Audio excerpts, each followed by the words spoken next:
El viernes 3 de marzo, mi persona y mis compañeros de la clase de etnohistoria, en conjunto con los estudiantes de la clase de introducción a la arqueología, salimos de viaje de campo con dirección a Salasaca, la laguna de Colta, Chunchi, siendo nuestro destino final el Cerro Puñay. Dentro de este viaje, nuestro propósito era analizar de manera etnohistórica todos los paisajes, artefactos, relatos e información que vayamos viendo a lo largo de nuestro viaje. De esta forma nos fuimos guiando principalmente por el mapa hecho en 1787 por el capitán Miguel de Agustín de Olmedo, la crónica del Perú de Ciesa de León y los artículos escritos sobre el Cerro Puñay por Mary Haddam. Y así seguimos la ruta que nos marcaba este mapa, guiándonos por algunos de los marcadores del paisaje más importantes en este, como pudieron ser la ciudad de Machachi, el Cotopaxi o los Ilinizas hasta llegar a Salasaca. Es muy curioso que todos los paisajes que vimos a lo largo de este camino estaban muy modificados y eran modificaciones muy recientes, como sería en la reserva Cotopaxi, en la que la gran parte del paisaje está compuesto por pinos, en vez de, digamos, cixes, que están muy reducidos, pero que en algunas porciones se pueden ver coexistiendo con estas plantaciones modernas. De igual forma nos topamos con lugares referidos dentro de la crónica de Ciesa de León, como habría sido Ambato y descrito como muy Ambato, el río Ambato que lo cruza, y también la Tacunga en la que Ciesa de León habla de estos pobladores siguiendo este topónimo como un gentilicio. Siguiendo esta línea,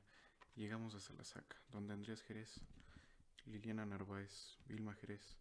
Andrés Jerez padre y la abuela Zoila nos recibieron y nos instruyeron sobre su cultura,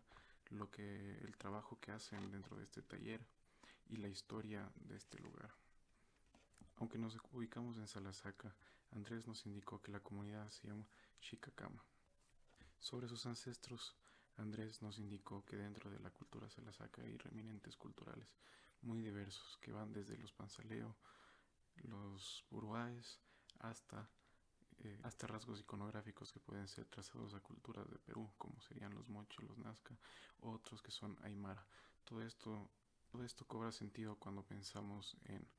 los mitimaes inca. No obstante, es necesario realizar más investigaciones arqueológicas, etnohistóricas y etnográficas en el lugar para poder construir una clara imagen del pasado. Mientras mis compañeros prosiguieron a visitar el taller y a escuchar todo lo que Andrés y Liliana tenían que decirles sobre la historia, las plantas y lo que se lleva a cabo ahí, mi persona, Aitana Piedra y Juan Andrés Buccelli realizamos un trabajo de registro arqueológico en el que se podrá ver a continuación un pequeño ejemplo.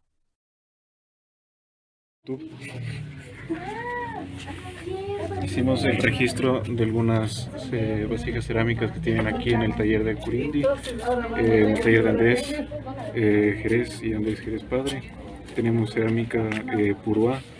con decoración negativa, geométrica, triángulos que se interlacan y círculos dentro de círculos. También esta especie de doble espiral conectada entre rectángulos que también persiste en los telares. También tenemos cerámica republicana con barnizados, eh, réplicas y cerámica purúa antropomorfa con el clásico diseño,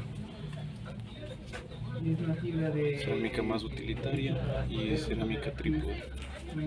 Después de haber terminado la visita al taller, Andrés nos ofreció un poco de la chicha que habían preparado para la celebración del Pauca y Raimi. Y conversamos un poco con Liliana sobre los significados de la iconografía en las prendas a la saca. De estas me pareció muy importante recalcar la decoración de una de las giras que nos mostró, en la que, de acuerdo a Liliana, el zigzag representa un camino, el camino que seguían las personas a la saca hacia el río, y las líneas horizontales son acequias,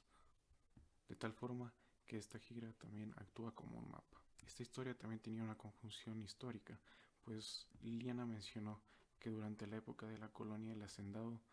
forzó la reubicación de los Alasaca lejos del río y no permitía el acceso de los mismos a este, razón por la cual Liliana mencionó que se reduce el número de acequias dentro de las giras. Después de esto, fuimos a llenar el tanque, tanto del bus como alimenticio, y seguimos hacia Colta.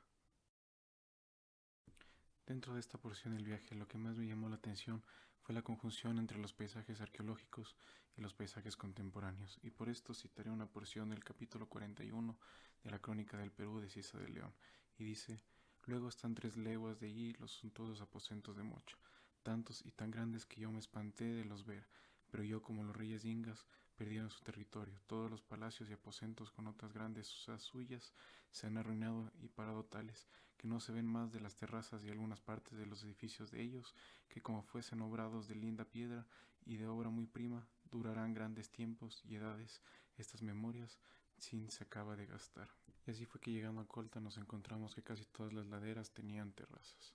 Algunas de estas eran cortas y bajas, mientras que otras largas, altas, y se podía apreciar un muro. Para verlas mejor fuimos al mirador de Cochahuasi, y ahí nuestra profesora Josefina Vázquez nos pidió que exploremos estas terrazas y diferenciemos entre las dos,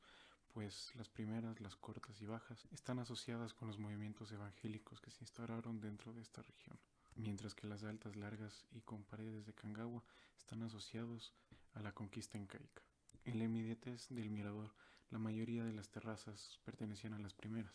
Sin embargo, cerca del tope encontramos una que sí parecía tener una pared de Cangagua, y por encima de estas había una aplanada en la que se veían pedacitos de Cangagua en el piso, lo que nos hizo pensar que esta había sido desmontada para aplanar el terreno y realizar monocultivos contemporáneos. Esto se hacía evidente, pues al lado de esta aplanada había una plantación de quinoa y de algo que parecía ser maíz. Aquí, a través de su desuso, se podría usar a las terrazas como un documento etnohistórico, pues aunque en un mismo lugar sigan existiendo los mismos tipos de cosechas, los medios para realizarlas son diferentes y se superponen, de tal manera que las terrazas prehispánicas, que en su momento, a través del conocimiento andino y la conquista incaica, fueron el medio preferido para cultivar, hoy en día terminan siendo casi un estorbo para el desarrollo de la agricultura moderna. En la mañana del 4 de marzo seguimos nuestro trayecto final hacia el Cerro Puñay, saliendo de Colta y pasando por sitios tutelares que están representados en el mapa de 1786, como son Alayausí,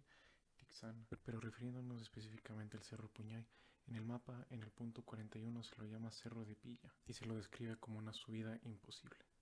Y pues, aunque no fue imposible, sí fue muy dura. Pasando de Chunchi, fuimos al pueblo de Cumpud y ahí iniciamos nuestro ascenso. Yo le ofrendé un ramizo de guayusa y el viento de mi flauta al cerro y un poco de puro.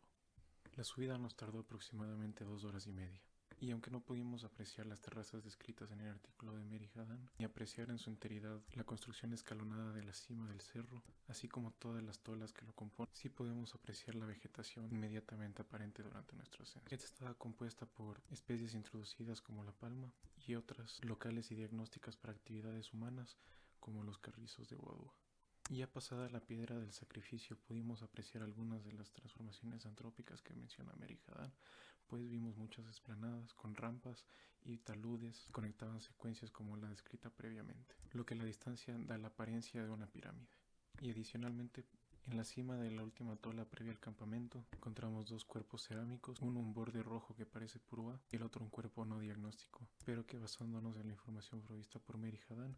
deben pertenecer o a la cultura de Cerro Narrío o a los cañaris. Aunque el artículo no describe una tipología de la cerámica, sí habla sobre los arqueosedimentos que componen la gran parte del camino por el que ascendimos, en una continua transformación del paisaje desde el formativo tardío hasta la conquista incaica. El siguiente día la niebla se despejó un poco y en nuestro descenso nos permitió ver de forma más clara la forma escalonada y aterrazada de la cima del cerro. De acuerdo a mi compañero Miguel, que actuó como nuestro guía local, este camino era el camino antiguo, que era y aún es usado por los residentes para subir a este cerro sagrado. Como es típico de la vegetación del subpáramo húmedo, nos encontramos con una gran diversidad de plantas y árboles de poca altura y con una especie muy particular de hongo, el Psilocybe cubensis, conocido por sus efectos alucinógenos y sus asociaciones espirituales, que estaba creciendo a partir del excremento de vaca,